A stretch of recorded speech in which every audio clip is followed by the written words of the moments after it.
India 10 news బులెటిన్లో ముందుగా headlines. Telangana 10వ తరగతి ఫలితాలు విడుదల.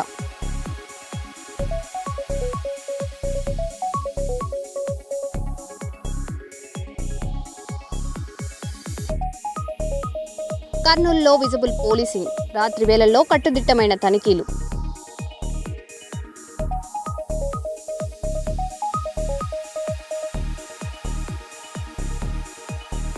మహబూబాబాద్లో ఉద్రిక్తత, పోలీసులపై తిరగబడ్డ రైతులు.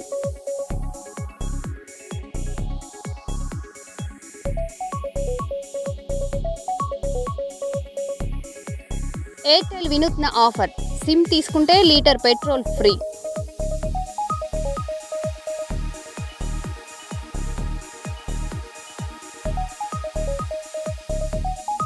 ఆంధ్రప్రదేశ్లో జర్నలిస్టుల భద్రతపై ఆందోళనకర పరిస్థితులు నెలకొన్నాయి.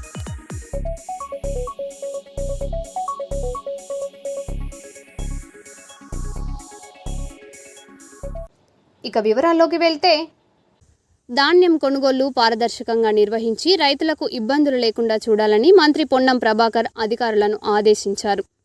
వేసవిలో తాగునీటి సరఫరా, ఇందిరమ్మ ఇండ్లు, రహదారులు, సాగునీటి పనులపై ప్రత్యేక దృష్టి పెట్టాలని సూచించారు. హన్మకొండలో జరిగిన సమీక్షా సమావేశంలో ప్రభుత్వ పథకాల అమలుపై మంత్రి అధికారులకు కీలక ఆదేశాలు జారీ చేశారు. రెండు ముఖ్యమైన కానీ ఇప్పుడు ధాన్యం కొనుగోలు, గ్రామ ప్రాంతాల్లో డ్రింకింగ్ వాటర్, మేము కూడా మా తరఫున ఆ కొనుగోలుకు సంబంధించి పర్యవేక్షణ కొరకు 5 కమిటీ చేసుకున్నాం. త్రాగునీటికి సంబంధించి కూడా సమస్యలు మీ దృష్టికి తీసుకురావడానికి ఇవాళ నుంచి మా ఊళ్ళో ఫోర్స్ ఉంటారు, రోజు మీరు ప్రాణం తింటుంటారు. నన్ను ఏమన్నది ఎందుకంటే మీరు ప్రాబ్లం సాల్వ్ చేయాలి.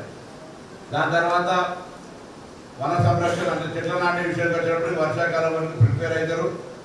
స్కూలు బ్యాక్అవుట్స్ లేకుండా వాళ్ళు స్కూల్ డ్రాప్అవుట్స్ లేకుండా ఉండే విధంగా అడ్మిషన్ల సంఖ్య పెంచే విషయం కావచ్చు.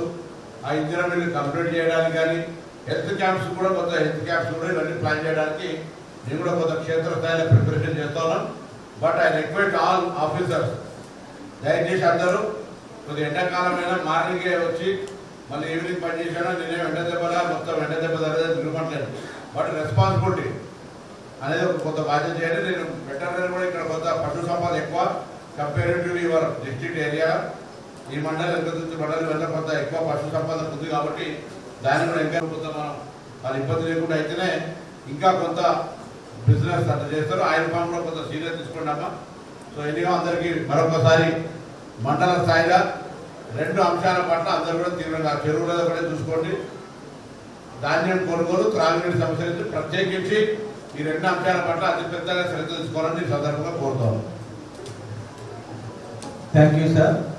ఈ భీమదేవరపల్లి మండలంలో వివిధ శాఖలకు సంబంధించినటువంటి అభివృద్ధి కార్యక్రమాల్ని సమీక్షించి ప్రభుత్వ అధికారులు అందరూ కూడా దీని మీద ముఖ్యంగా పర్టికులర్గా ప్యాడీ ప్రొక్యూర్మెంట్ కావచ్చు, డ్రింకింగ్ వాటర్ కావచ్చు, మిగతా అంశాల్లో కూడా అందరూ కూడా సీరియస్గా ఫోకస్ చేయాల్సిందిగా అందరినీ రిక్వెస్ట్ చేస్తా ఉన్నాం.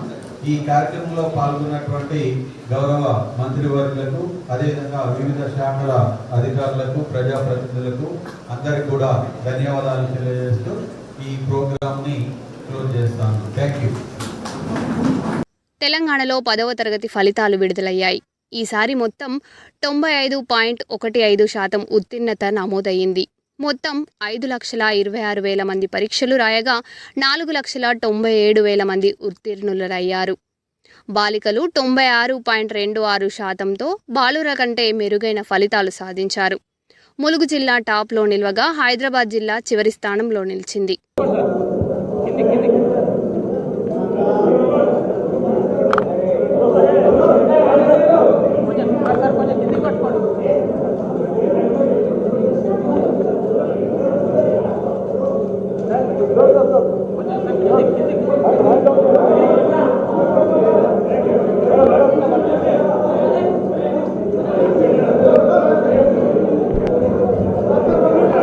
This year we have a very good pass percentage. This year 95.15 students have passed. Last year it was 92.78 and this year 95.15 పిల్లలు పాస్ అయ్యారు. టోటల్ పిల్లలు 5,26,166 పిల్లలు అపియర్ అయి 4,97,312 పిల్లలు పాస్ అయ్యారు. పోయిన సంవత్సరం లాగా ఈ సంవత్సరం మళ్ళీ girls are the best. 96.26 pass percentage among girls and 94.07 pass percentage among boys. ఇదే విధంగా there are more than 5,731 schools అక్కడ నోటికి నోట్ శాతం పిల్లలు పాస్ అయ్యారు.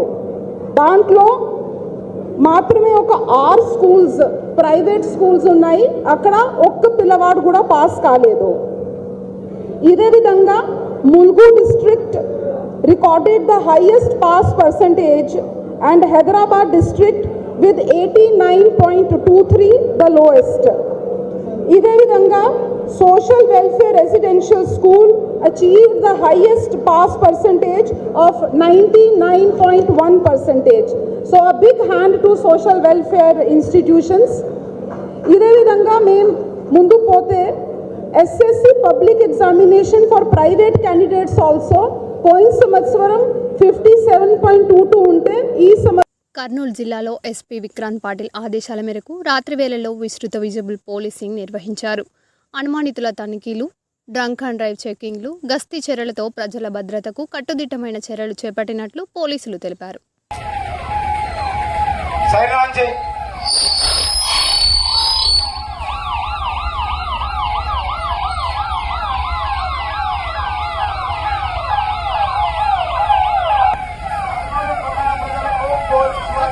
రాత్రి 11 గంటలు దాటిన తర్వాత షాపులు, హోటల్స్, దుకాణాలు మూసివేయలను.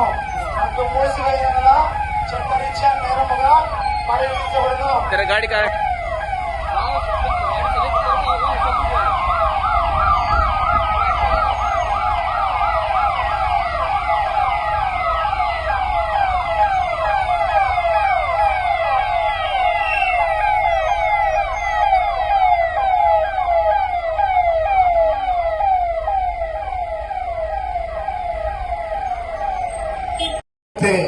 రాత్రి 11 దాటిన తర్వాత షాప్స్, దుకాణాలు, హోటళ్లు మూసివేయాలను.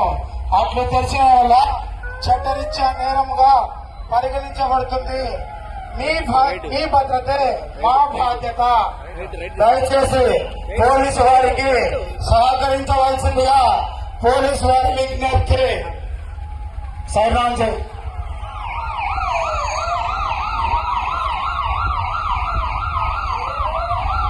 బాబు తిరుపతి అడిగిన దొరికితే తోలు చేస్తాం. మళ్ళా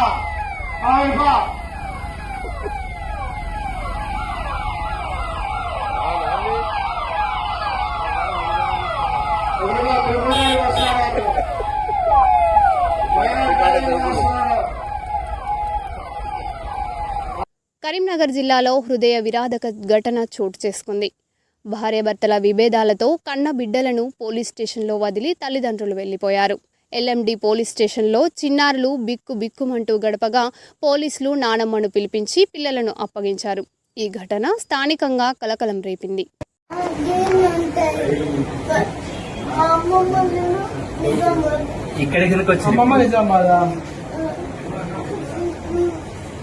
ఎందుకు ఏమైంది? ఇంట్లో గొడవ అయిందా? ఎవరెవరు? ఇక్కడికి ఎవరు తీసుకొచ్చింది?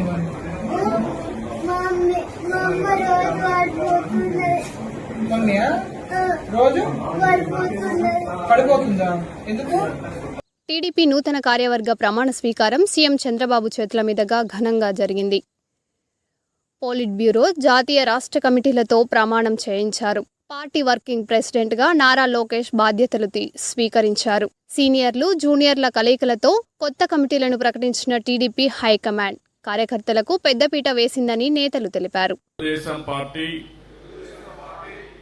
ఆశయాలకు, పవిత్ర లక్ష్యాలకు కట్టుబడి ఉంటూ పార్టీ సభ్యునిగా క్రమశిక్షణతో ప్రజాసేవాభావంతో మనస వాచ కర్మేణ నిరంతరం పాటుపడుతూ నిస్వార్థంగా అవినీతి అక్రమాలకు పాల్పడకుండా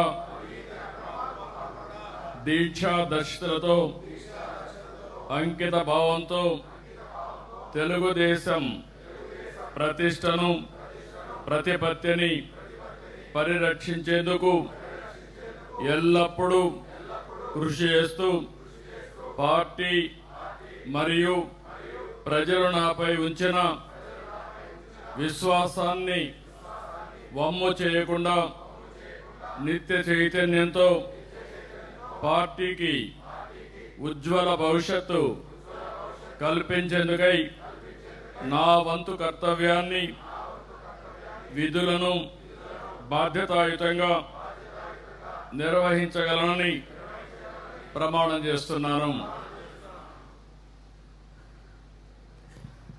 జనగామ జిల్లా పాలకుర్తిలో పెట్రోల్ కొరతపై యువకుడు వినూత్న నిరసన చేపట్టాడు. బంకుల్లో ఇంధనం లేక డ్యూటీకి వెళ్లలేకపోతున్నానంటూ రాజీవ్ చౌరస్తా వద్ద ద్విచక్ర వాహనంపై కూర్చొని ధర్నా చేశాడు. వెంటనే పెట్రోల్, డీజిల్ సరఫరా పునరుద్ధరించాలని ప్రభుత్వాన్ని డిమాండ్ చేశారు. నియోజకవర్గంలో నేను నా రమేష్ దయ్యాల రమేష్ లక్ష్మణపల్లి హెల్త్ అసిస్టెంట్. ఈరోజు జరిగిన సంఘటన, నేను డ్యూటీకి పోతున్నా, ఎమర్జెన్సీ డ్యూటీకి పోతున్నా, జబ్బర్ఘట్ నుంచి డ్యూటీకి పోతున్నా. కానీ ఇక్కడ సమస్య ఏంటంటే నా బండి పెట్రోల్ లేదు. ఎందుకు ఇప్పుడు నా డ్యూటీ ఉన్నా లేకుండా సమస్య అది కాదు. ఎందుకు ఈ నియోజకవర్గాలు పాలకుర్తి నియోజకవర్గమేనా లేకపోతే జనగామ ఉన్నదా హనుమకొండలో ఎక్కడుందో నాకు తెలియదు. సమస్య ఏదొచ్చింది, పెట్రోల్ బంక్ ఇక్కడ లేదు. పాలకుర్తి 4 బంకులు తిరిగినా, 4 బంకులు 5 బంకులు 5 లేదు, ఏం లేదు. ఎందుకు లేదు? సమస్య ఏంటిది? మనం డబ్బులు కడతలేమా? ఏంటి ఫోన్ పే ఇస్తలేమా? డబ్బులు ఇస్తలేమా? ఏంటి సమస్య? ఏంది? ట్యాక్స్ కడతలేమా? పుణ్యానికి ఇస్తున్నా పెట్రోల్. 5 బంకులు సీజ్ చేయాలి గవర్నమెంట్. పెట్రోల్ కావాలి. ప్రభుత్వం ప్రభుత్వం నీకు ఈ రోజు నీకు నా సమస్య రేపు నీకు ఎదురవుతుంది, అందరికి ఎదురవుతుంది. ఈ రోజు నేను డ్యూటీ పోతున్నా, పెట్రోల్ అయిపోయింది, నాకు సమస్య ఉంది. అంగేసుకుంటే పరిష్కారం అయితే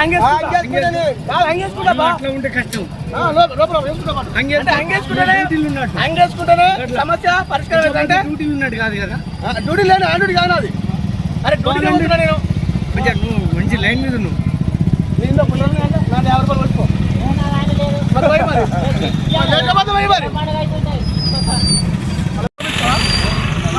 పెట్రోల్ తెలుసా? దంకలు అయితే మరి ఎందుకు సమస్య ఉంది కాదు అన్న, సమస్య కదా అన్న. మీరు బుల్లెట్ పడి సౌండ్ ఆపి ఆ పెట్రోల్ ఎక్కడ నేర్తాడు, సౌండ్ వేసుకొని వదిలింటాను. పెట్రోల్ ఉందా బండి? మరి పెద్ద బండి కానీ ఇది లీటర్ పోతే 20 కిలోమీటర్, మన లీటర్ పోతే 60 పోతుంది. మరి రాకలేదుగా. సమస్య మీరు గొప్పలని కాదు, సమస్య ఏంటి? పెట్రోల్ ఆ బండి ఆపురి పెట్రోల్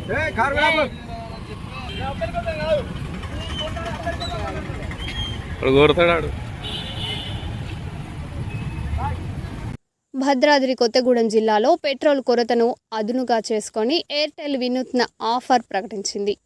350 రూపాయల రీఛార్జ్తో ఎయిర్టెల్ నెట్వర్క్కు పోర్టు అయితే లీటర్ పెట్రోల్ ఉచితమంటూ ప్రకటించడంతో దమ్మపేటలో ప్రజలు ఎయిర్టెల్ సిమ్ముల కోసం బారులు తీరుతున్నారు.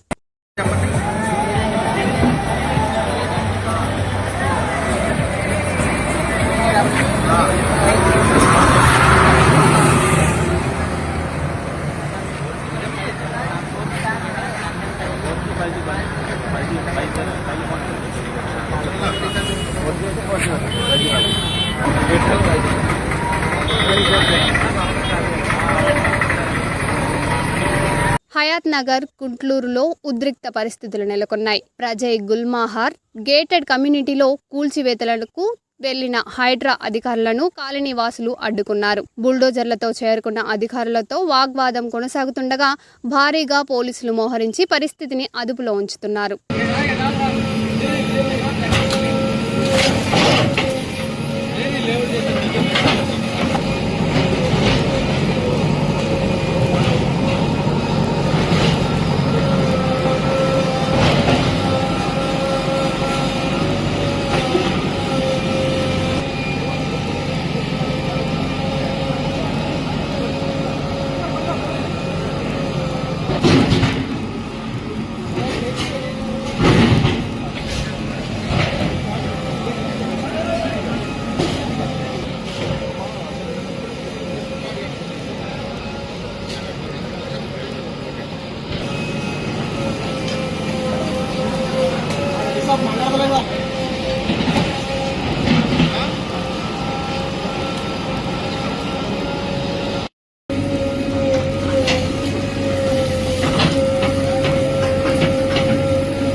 కర్నూలులో అక్రమ మద్యం విక్రయాల కేసులో ఎక్సైజ్ సిఐ వరలక్ష్మిపై పోలీసులు కేసు నమోదు చేశారు.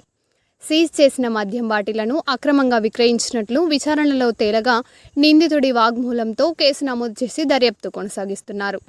లో భాగంగా వెహికల్స్ చెక్ చేస్తూ ఉండగా ఒక కారు చెక్ చేస్తుండగా 345 పెట్ బాటిల్స్ 180 లిక్కర్ బాటిల్స్ ఉన్నాయి. ఆ కారు డ్రైవర్ సోమనాథ్ అనే వ్యక్తిని సంబంధించి విచారిస్తే మాకు వచ్చిన ఇన్ఫర్మేషన్ ఏమంటే అది ఆల్రెడీ సీజ్ చేసినటువంటి ప్రాపర్టీ అని తెలిసింది. ఎక్సైజ్ డిపార్ట్మెంట్కి సంబంధించి ఆల్రెడీ సీజ్ చేసిన ప్రాపర్టీ అని మాకు తెలిసింది. దాని మీద మేము ఒక కేసు రిజిస్టర్ చేయడం జరిగింది. ఆ కేసు పైన ఇంకా డీప్గా విచారించి ఎక్కడ సీజ్ చేశారు, ఎప్పుడు సీజ్ చేశారు, ఎందుకు అది మళ్ళీ తిరిగి మార్కెట్లోకి వచ్చింది, ఏ పర్పస్ మీద బయటకు వెళ్తుందని ఇంకా విచారించాల్సింది. ప్రస్తుతానికైతే సోమనాథ్ అనే వ్యక్తి పైన ఎక్సైజ్ సంబంధించిన ఆఫీసర్స్ పైన కేసు రిజిస్టర్ చేయడం జరిగింది. ఏమన్నా ఎవిడెన్స్ చూపించాడా సార్ నిందితుడు? అది ఇంకా విచారణ జరుగుతుంది. అంటే ఎవరెవరి దగ్గర నుంచి కొనుగోలు చేస్తున్నాడు? అది ఎక్సైజ్ డిపార్ట్మెంట్ అని అంటున్నారు. సో దాని మీద ఎక్సైజ్ ఆఫీసర్స్ కూడా ముద్దాలు చేర్చడం జరిగింది. దాని మీద ఇంకా లోతుగా విచారణ జరుగుతుంది. ఇన్వెస్టిగేషన్లో ఫర్దర్ కోర్స్ ఆఫ్ ఇన్వెస్టిగేషన్ చెప్పడం అంటే ఎక్సైజ్ పోలీస్ స్టేషన్ నుంచే తరలిస్తున్నారు సార్? ఇంకా ఇన్వెస్టిగేషన్లో చెప్తాను, ఎందుకంటే it's too early. Okay. Future లేనివాడు ఫ్యూచర్ సిటీ కడుతున్నాడంటూ కొందరు విమర్శిస్తున్నారని, వారి ఏడుపే తన ఎదుగుదల అని ముఖ్యమంత్రి రేవంత్ రెడ్డి వ్యాఖ్యానించారు. మీరు ఏడుస్తుంటే నా చెవులకు సంగీతంలా ఉంటుంది అంటూ విమర్శలకు సీఎం కౌంటర్ ఇచ్చారు. దాని పేరు ఫ్యూచర్ సిటీ పెట్టుకున్నాం. కొంతమంది పడనోళ్ళు నచ్చనోళ్ళు ఉంటారు, కడుపులో నొప్పినోళ్ళు కూడా ఉంటారు. ఫ్యూచర్ లేని నాయకుడు ఫ్యూచర్ సిటీ కడతాడంట అని నేను చెప్పదలుచుకున్నా. మీరు ఏడ్చుకుంటూనే ఉండరు, నేను చేసుకుంటూ పోతూనే ఉంటాను. మీ ఏడిపే, మీ ఆర్తనాదాలే కుటుంబం అంతా కూర్చొని పెడబొబ్బలు పెట్టి ఏడుస్తుంటే అధికారం పోయిందని నా చెవులకు సంగీతం వినిపించినట్టుగా ఉంటుంది. శంకరాభరణం సినిమా చూసినట్టు అనిపిస్తుంది నాకు వాళ్ళ ఏడుపులు వింటుంటే. కర్నూలులో నగరపాలక సంస్థ కమిషనర్ చెల్లా ఓబులేసు అన్న క్యాంటీన్లను పరిశీలించి ప్రజలతో కలిసి అల్పాహారం చేశారు. టిఫిన్ నాణ్యత, పారిశుద్ధ్యంపై ఆరా తీస్తూ క్యాంటీన్ల నిర్వహణను మరింత మెరుగుపరచాలని అధికారులకు సూచించారు.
మహబూబాబాద్ జిల్లా తొర్రూలులో మొక్కజొన్న కొనుగోలు నిలిచిపోవడంతో రైతులు ఆందోళనకు దిగారు.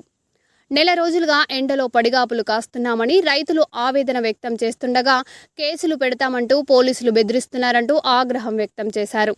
మేము చావాలా అంటూ రైతులు పోలీసులను నిలదీశారు.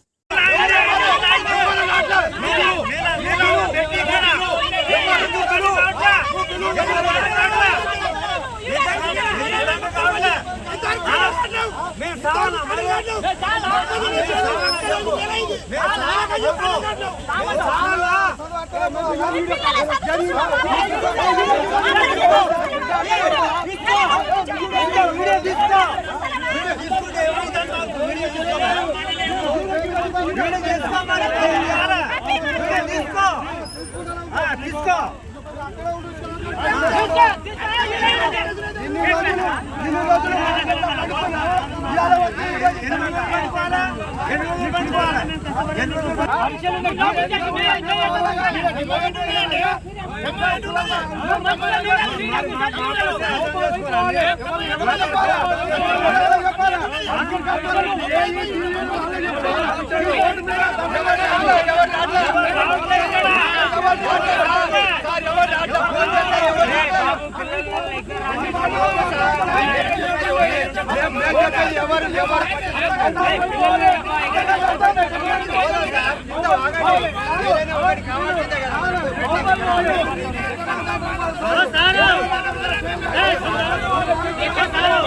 జనగామ జిల్లా పాలకుర్తి మండలం లక్ష్మీనారాయణపురంలో ఉప సర్పంచ్ పడిషే అశోక్ తన ఏడాది జీతాన్ని వెచ్చించి 2 లక్షలతో బస్ షెల్టర్ నిర్మించారు. తల్లి జ్ఞాపకార్థంగా నిర్మించిన ఈ షెల్టర్ను తెలంగాణ ఆవిర్భావ దినోత్సవం సందర్భంగా మాజీ మంత్రి ఎర్రబెల్లి దయాకర్ రావు ప్రారంభించారు. ఈ సేవాభావం స్థానికంగా ప్రశంసలు అందుకుంటుంది.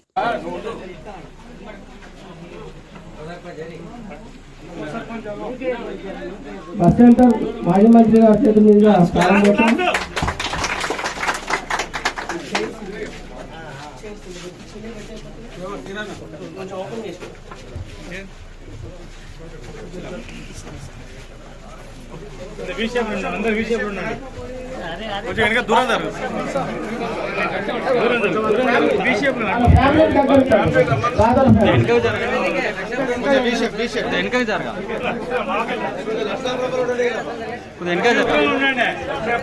లక్ష్మీనారాయణపురం వాళ్ళు వాట్సాప్లో రావాలి.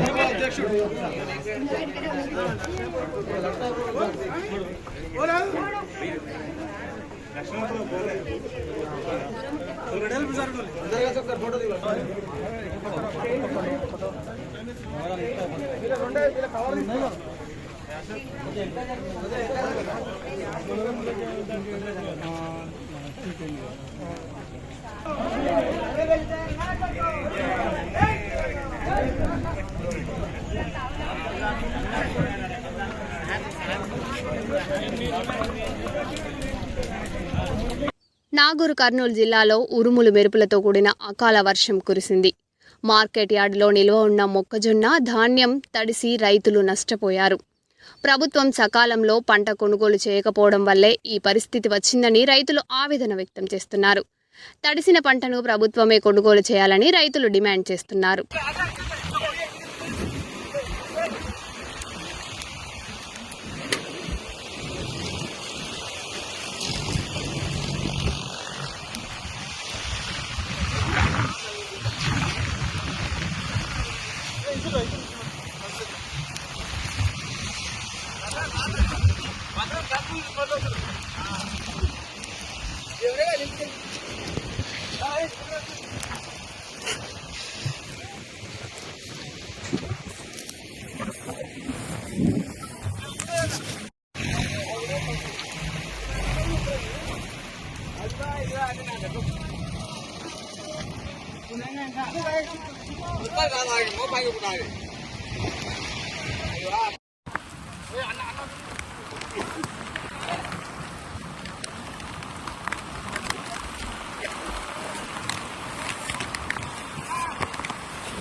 మరే బులెటిన్లో మళ్ళీ కలుద్దాం. Stay tune.